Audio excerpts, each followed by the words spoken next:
तो कहीं दूर से बोल कानों में पड़े, हे रोम रोम में बसने वाले राम, जगत के स्वामी, तू अंतर्यामी, मैं तुझसे क्या मांगू। और मैं एकदम से उठकर बैठ गया, जैसे ये आवाज़ मेरे रोम रोम में उतर गई हो। फिर दिल ने एक सवाल किया, क्या ऐसी आवाज़ जो रूह में बस जाए, जो कभी इस कायनात से जा सकती है। आशाताई, उनका शरीर भले इस जहाँ से रुखसत हो गया हो, लेकिन उनकी आवाज़ नहीं। वो आज भी यही है, हमारे दरमियान, हमारे सांसों में, हमारी यादों में, हर उस गीत में जो कभी हंसाता है, कभी रुलाता है और कभी चुपचाप हमारे दिल को छू जाता है। शायद इसीलिए उस परमात्मा से हम और क्या मांगे, वो तो खुद अंतर्यामी है, सब जानता है। बस एक दुआ है, उस पाक रूह को सुकून मिले, मोक्ष मिले और हमें ये निमत मिलती रहे कि क़यामत तक या शायद उसके बाद भी हम बस इस आवाज़ को सुनते रहे, महसूस करते रहे। आशाताई, आप कहीं नहीं गई, आप हमेशा यही है हमारे बीच। दोस्तों, आशाताई के गीत तो हमारे दिलों में हमेशा से बसे हुए हैं। हर खुशी में, हर गम में उनकी आवाज़ कहीं ना कहीं हमारे साथ रही है। लेकिन आज हम सिर्फ उनके गीतों की बात नहीं करेंगे। आज हम जानेंगे आशाताई के वो अनकहे पहलू, वो किस्से जो शायद ही किसी को मालूम हो। उनकी ज़िंदगी का वो रंग सुरों के पीछे कहीं छुप कर रह गए हो। आशाताई और मंगेशकर परिवारों की जड़ें जितनी गहरी है, उतनी ही दिलचस्प है उनकी पारिवारिक कहानी। कहा जाता है कि इस वंश की शुरुआत गणेश भट्ट उर्फ भिक्कोबा नवाथे हर्डीकर अभिषेकी परिवार से जुड़ी हुई है, जो कराड़े ब्राह्मण समुदाय के संबंध रखते थे। गणेश जी की पत्नी थी यसुबाई और उनके पुत्र थे पंडित दीनानाथ मंगेशकर, जिनके सौतेले भाई बलवंतराव अभिषेकी के वंश में आगे चलकर जन्म हुआ पंडित जितेंद्र अभिषेकी का, और उनकी बहन थी निरुपमा कोल्हापुरी। अब अगर मंगेशकर परिवार की बात की जाए तो पंडित दीनानाथ जी का जीवन कई मुश्किलों से गुजरा। उनकी पहली पत्नी थी नर्मदा जी, लेकिन उनके निधन के बाद उन्होंने उनकी छोटी बहन शेवंती से विवाह किया, जिन्हें हम सब माई मंगेशकर के नाम से जानते हैं। असल में वो एक थलनार से थे जो गुजराती परिवार से ताल्लुक़ रखते थे, और इसी रिश्ते से जन्म हुआ 5 अनमोल रत्नों का, लता, मीना, आशा, उषा और हृदयनाथ। यही वजह है कि पंडित जितेंद्र अभिषेकी लता जी और आशाताई के चचेरे भाई कहलाते हैं, और वही उनकी चचेरी बहन निरुपमा कोल्हापुरी जी की शादी पंडरीनाथ कोल्हापुरी जी से हुई, और उनकी 3 बेटियां हुई, शिवांगी, पद्मिनी और तेजस्विनी कोल्हापुरी। देखा जाए तो ये एक सिर्फ परिवार नहीं, बल्कि संगीत, कला और संस्कारों की एक ऐसी विरासत है जिसमें पीढ़ी दर पीढ़ी हमारे दिलों को, सुरों को सजाए रखा। दोस्तों, बहुत कम लोग जानते हैं कि मंगेशकर नाम के पीछे भी एक दिलचस्प कहानी छुपी हुई है।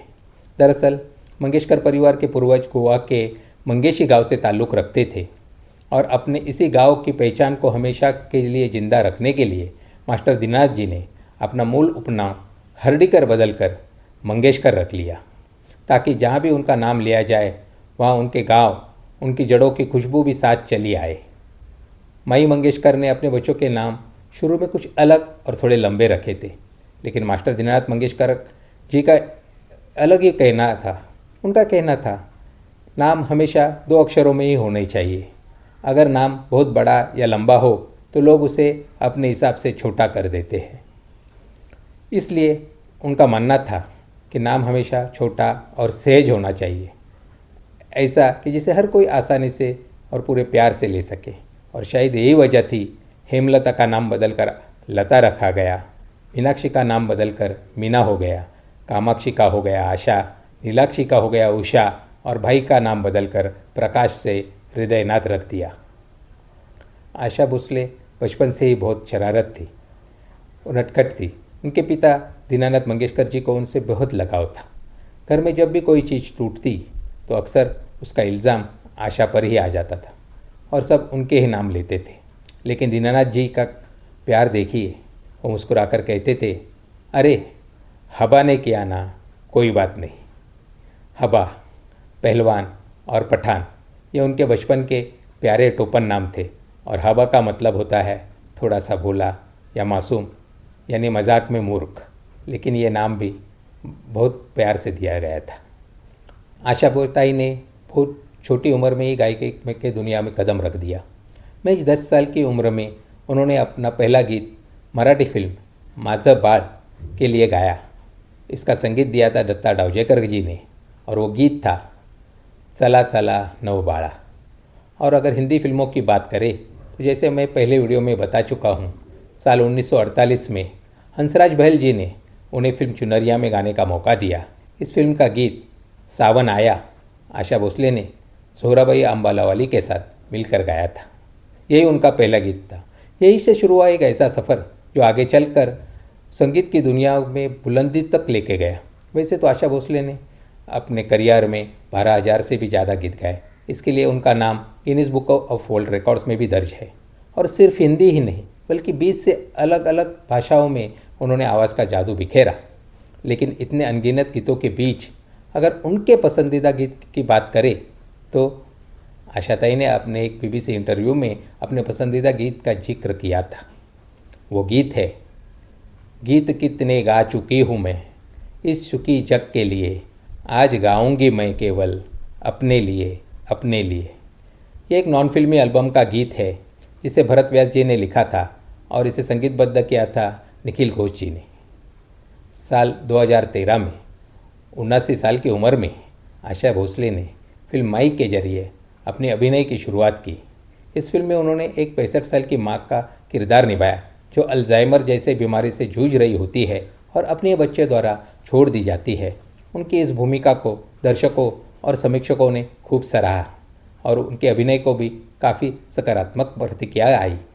इसके बाद मई 2020 में आशाताई ने अपना YouTube channel Asha Bhosle officials शुरू किया। एक बार निर्देशक BR इशारा ने आशा भोसले से अपनी एक फिल्म के लिए संगीत देने का अनुरोध किया था, लेकिन उन्होंने बड़ी विनम्रता से इस प्रस्ताव को ठुकरा दिया। इसके बाद साल 2002 में उन्होंने आपकी आशा एल्बम के साथ एक संगीतकार के रूप में अपनी शुरुआत की। यह एक 8 गीतों वाला म्यूज़िकल वीडियो एल्बम था। इसके बोल मजरू सुल्तानपुरी साहब ने लिखे थे। इस एल्बम को 21 मई 2001 को मुंबई में एक भव्य समारोह में सचिन तेंदुलकर द्वारा लॉन्च किया गया। साल 2006 में आशा भोसले ने एक बार फिर सबको चौंका दिया। उन्होंने आशा एंड फ्रेंड्स नाम का एक खास एल्बम रिकॉर्ड किया जिसमें उन्होंने अलग अलग क्षेत्रों के मशहूर हस्तियों के साथ गीत गाए। इस एल्बम में उनके साथ नजर आए फिल्म अभिनेता संजय दत्त, उर्मिला मातोंडकर और हैरानी की बात ये कि मशहूर क्रिकेटर ब्रेट ली भी थे। ब्रेट ली के साथ उन्होंने अंग्रेज़ी गीत you are the one for me गाया। इन सभी गीतों को शिमर टंडन ने संगीतबद्ध किया और इन्हें वीडियो के रूप में फैलाया पत्रकार से निर्देशक बने S रामचंद्रन ने। और फिर आया एक ऐसा मकाम जिसमें इतिहास रच दिया। आशा भोसले वो पहले भारतीय गायिका बनी जिन्हें ग्रैमी अवार्ड के लिए नामांकित किया गया। यह सम्मान उन्हें साल 1997 में उस्ताद अली अकबर खान के साथ किए गए उनके खास एल्बम लीगेसी के लिए मिला। ये सिर्फ एक नामांकन नहीं था बल्कि भारतीय संगीत की गूंज थी जो सरहदों को पार कर दुनिया के सबसे बड़े मंच तक पहुंच चुकी थी। उनके 3 बच्चे जिसमें सबसे बड़े थे हेमंत भोसले, जिनका नाम महान गायक हेमंत कुमार के नाम पर रखा गया था। अपनी ज़िंदगी के शुरुआती दिनों में हेमंत ने पायलट के रूप में काम किया, लेकिन किस्मत उन्हें आखिरकार संगीत की दुनिया में खींच ही लाई। उन्होंने कुछ समय के लिए संगीत निर्देशन के रूप में भी काम किया और इस दौरान उन्होंने कुछ यादगार धुनें दी। फिल्म अनपढ़ में किशोर कुमार और आशा ताई के आवाज़ में गाए गीत अजी कहो क्या हाल है और सलामत रहो तुम आज भी उनके सबसे मशहूर कामों में गिने जाते हैं। लेकिन ये गीत विजेंद्र गाडगे, अशोक कुमार और सारिका जैसे कलाकारों पर फिल्माए गए थे। आशा ताई को सिर्फ सुरों में नहीं बल्कि स्वाद में भी गहरा लगाव था। उन्हें खाना बनाना बेहद पसंद था। जैसे हर रेसिपी में वो अपने आवाज़ की तरह ही एक खास जादू घोल देती हो। एक इंटरव्यू में उन्होंने कहा था, अगर मैं गायिका नहीं बनती तो शायद एक रसोइया होती। यानी सुरों को ये मलिका स्वाद की दुनिया में भी उतनी माहिर हो सकती थी। इसी शौक़ को आगे बढ़ाते हुए उन्होंने आशास नाम से अपने रेस्टोरेंट की एक श्रृंखला शुरू की, जहाँ पारंपरिक उत्तर पश्चिम भारतीय व्यंजनों का लहज स्वाद लोगों को परोसा जाता है। तो आपने देखा कैसे आशा जी एक बहुमुखी गायिका ही नहीं बल्कि एक हरफन मौला शख्सियत थी। हर भजन में, हर प्रेमी के एहसास में, हर बिछड़े दिल की तन्हाई में, हर शादी की खुशियों में और ज़िंदगी के हर मोड़ पर, हर जोड़ पर उनकी आवाज़, उनकी याद यूं ही गूंजती रहेगी। आज भले ही आशाताई हमारे बीच नहीं रही, आज भले ही एक दौर का अंत हुआ हो, लेकिन आशाताई आप नगमों के ज़रिए हमेशा के लिए हमारे दिलों में ज़िंदा रहोगे। अब सिर्फ हम यही कहेंगे, आशाताई हम चाहे जितने गीत आपके सुनते रहे दिन भर रात भर, आखिर में यही कहेंगे कि दिल अभी नहीं भरा।